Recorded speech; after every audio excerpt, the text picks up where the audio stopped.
राधे राधे आप सभी प्यारी बहनों को।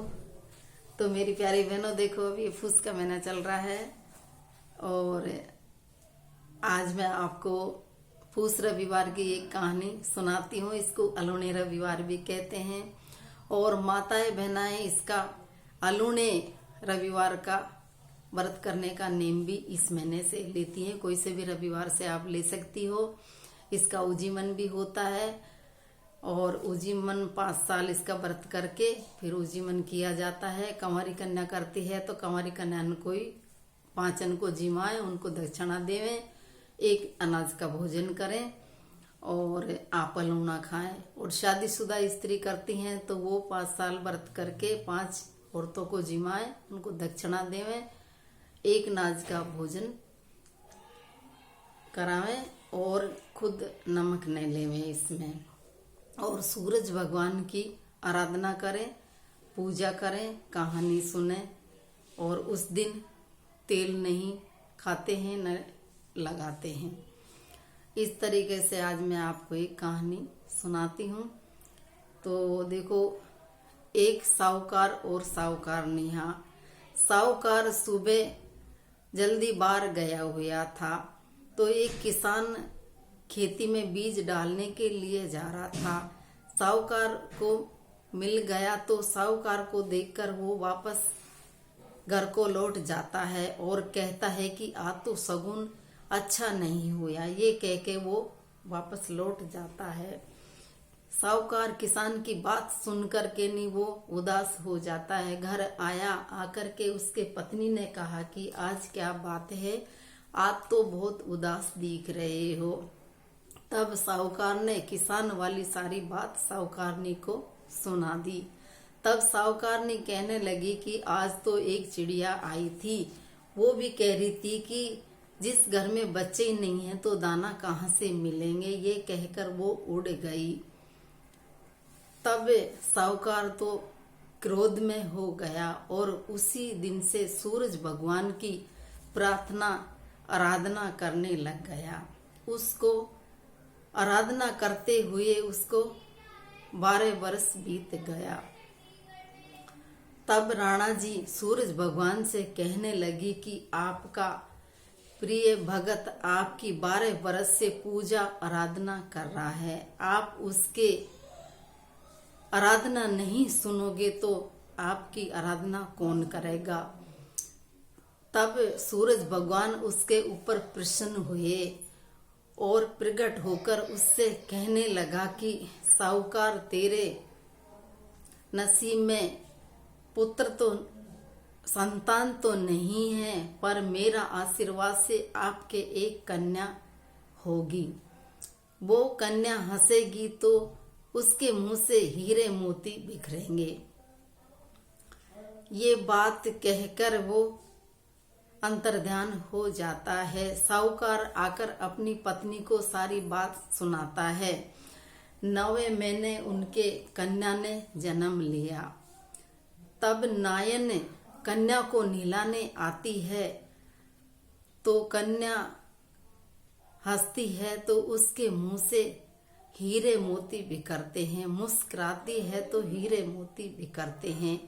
नायन उनको लेके घर लेके चली जाती है। इस तरीके से 1.25 महीना हो गया।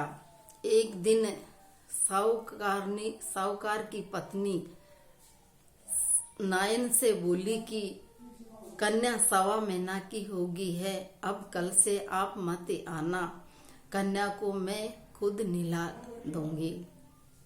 साहूकारनी उसको नहलाने लगी तो कन्या हंसी तो उसके मुंह से हीरे मोती बिखरने लगे, मुस्कुराने लगी तो हीरे मोती बिखराने लगे।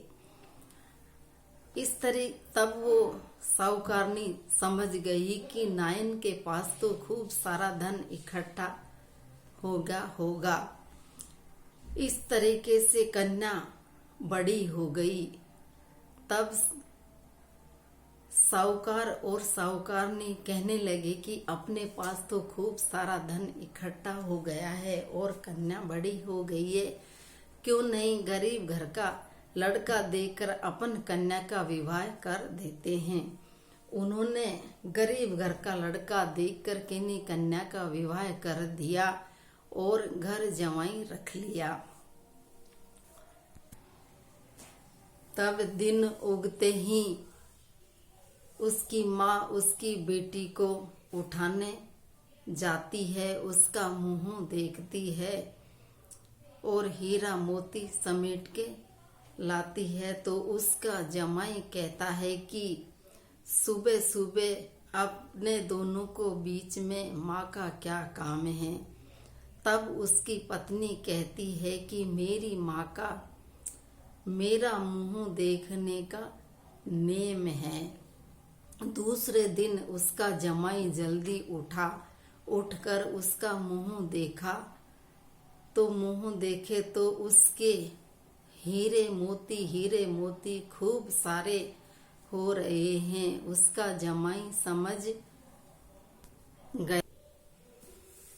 तो थोड़ी सी देर बाद उसकी माँ आई तो उसको वहां पर हीरा मोती नहीं मिला। उसकी माँ समझ गई कि जवाई को हीरे मोती के बारे में उसको मालूम पड़ गया है।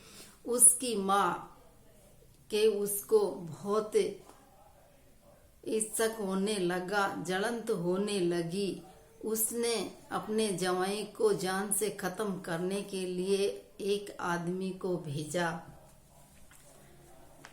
उसको एक आदमी मार करके नी जान से खत्म करके उसको सिर उसके ससुर को लाके दे दिया। तब सूरज भगवान और राणा जी कहने लगे कि अपनी कन्या का जवाई मारा गया है। तब सूरज और भगवान ने देखा कि हमारी दी हुई कन्या का पति मारा गया है, मार दिया गया है। तब वे दोनों मानवा का रूप धर के और साधु का भेष में आया भिक्षा मांगने के लिए गए। उस सिर की मुंडी को झोली में ले आए, धड़ से जोड़ा और उसको अमृत का छींटा दिया। वो उठकर बैठ गया। घर आने के लिए घर आया। तब उसकी पत्नी ने कहा कि मैं पूस रविवार का व्रत करती हूँ। सूरज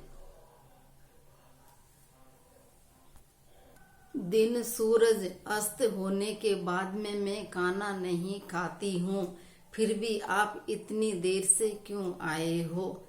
तब उसके आदमी ने कहा कि मुझे आपकी माँ ने मारने के लिए एक आदमी को भेजा था। उसने सारी कहानी उसको कह सुनाई। तब उसकी पत्नी ने कहा कि जो माँ मेरे सुहाग को ही छीन लेती है वो माँ किस काम की है। अब मैं यहाँ नहीं रहूंगी। ये कहकर वो अपने पति के साथ में चल जाती है। अपने पति के साथ में वो खूब सुख शांति से रहती है। उसके पास खूब धन संपत्ति हो गया और उसकी माँ के घर में धीरे धीरे दरिद्रता आ जाता है। उस लड़की के ऊपर सूरज भगवान की बहुत ही कृपा होती है। हे सूरज भगवान, उस कन्या के ऊपर आपने कृपा करी, वैसे सबके ऊपर करना। कहते सुनते के ऊपर दया करना और अधूरी को पूरी करना, पूरी का प्रमाण। हे सूरज भगवान, अगर उस कन्या के ऊपर सब पे प्रसन्न हुआ जैसे सबके ऊपर प्रसन्न हुआ होना। बोलो सूरज भगवान की जय।